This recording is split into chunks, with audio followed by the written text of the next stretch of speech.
야라비료라는 것을 봄에 시비를 합니다. 야라비료는 이제 복합비료와 그리고 이 안에 미량요소와 여러 가지 성분들이 들어있고, 그리고 칼슘도 함께 줄 수 있어서, 토경으로 줄 수 있어서 이 자재를 선택을 했습니다.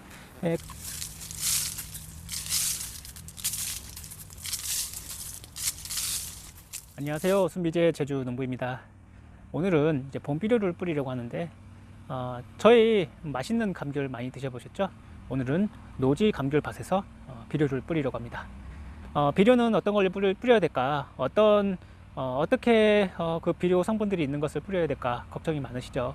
하도 요즘에 비료들이 많아서 어떤 비료를 뿌려야 될지 참 고민이 많습니다. 그리고 비료도 토양 계량제로 이제 칼슘 비료도 있고, 퇴비도 있고, 그리고 여러 가지 비료가 상당히 많습니다. 그리고 유기질 비료도 상당히 종류가 많고, 그 안에 들어있는 성분도 엄청 다양해서 어떤 것을 뿌려야 될지 정말 난감할 때가 많습니다.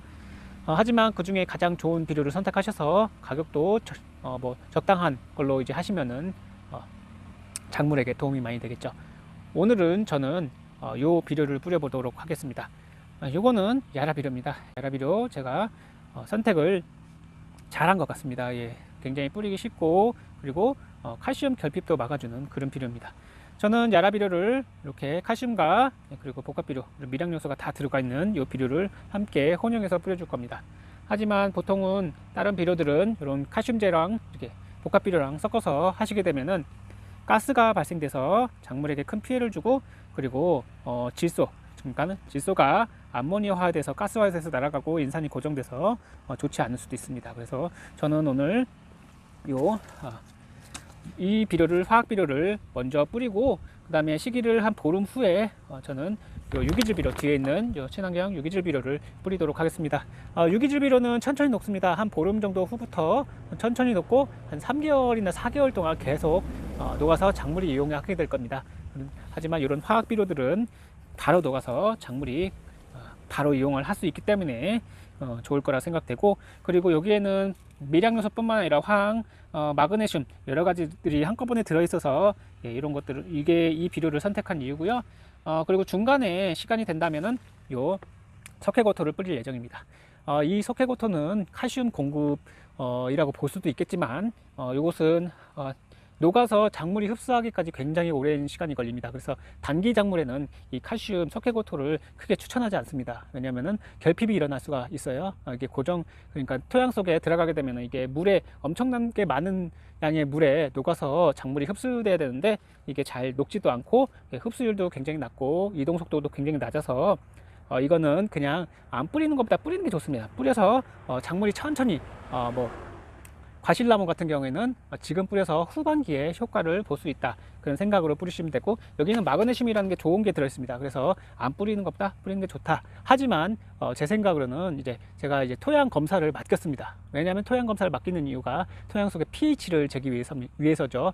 pH를 한번 보고 pH가 적당하다, 한 6에서 6.5 정도 된다 싶으면은 약간 뿌려주고, 6.5 이상 좀 넘어갈 것 같다 그러면은 안 뿌리는 게 좋습니다. 괜히 뿌렸다가 pH가 더 높아 버리면은 이제 과한 거는 어떻게 할 방법이 없습니다. 그래서 오늘은 제가 여기 있는 이 비료를 봄 비료로 선택을 하였고, 그리고 유기질 비료를 뿌릴 때 복합 비료도 함께 뿌려주시면 좋습니다.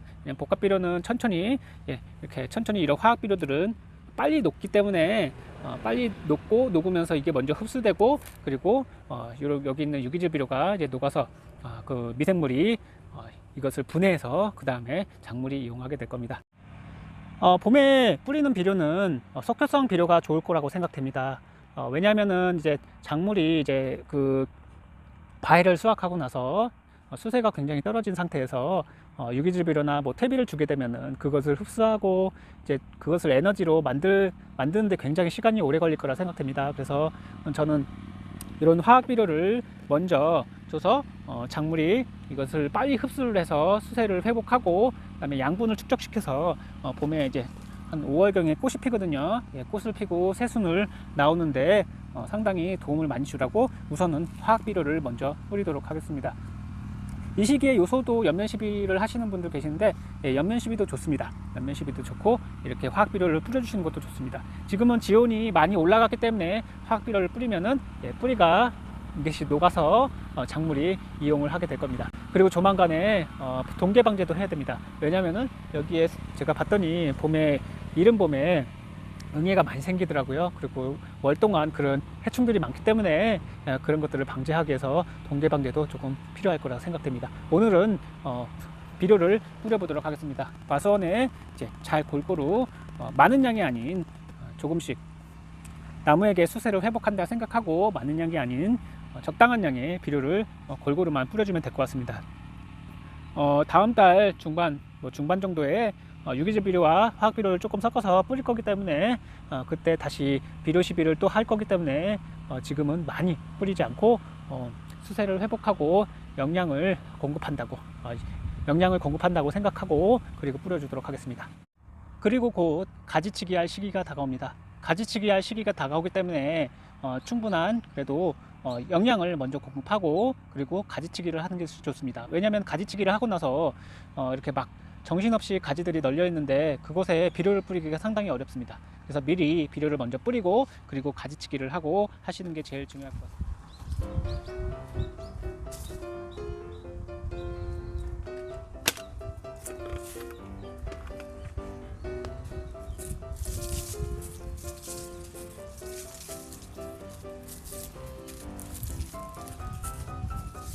그리고 저는 이번에 야라비료라는 것을 봄에 시비를 합니다.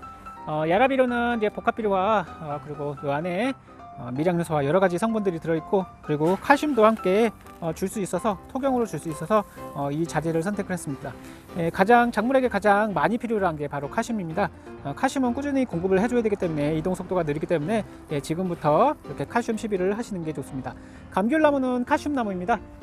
칼슘나무이기 때문에 이렇게 골고루 칼슘을 시기별로 한 1년에 한 두세 번 정도 이렇게 땅으로 뿌려주시면은 이것이 천천히 이동해서 이 나무 전체로 이제 칼슘 공급을 해줄 수 있어서 칼슘 공급이 굉장히 중요하다고 생각합니다. 칼슘도 당도를 올리는 데 굉장히 중요하기 때문에 칼슘을 이번에 같이 혼용해서 이렇게 뿌려보도록 하겠습니다. 이렇게 뿌리시면 됩니다. 간단합니다. 그냥 한 주먹씩 두 주먹씩 뿌려주면은 아주 잘 녹아서 작물이 이용을 하게 될 겁니다.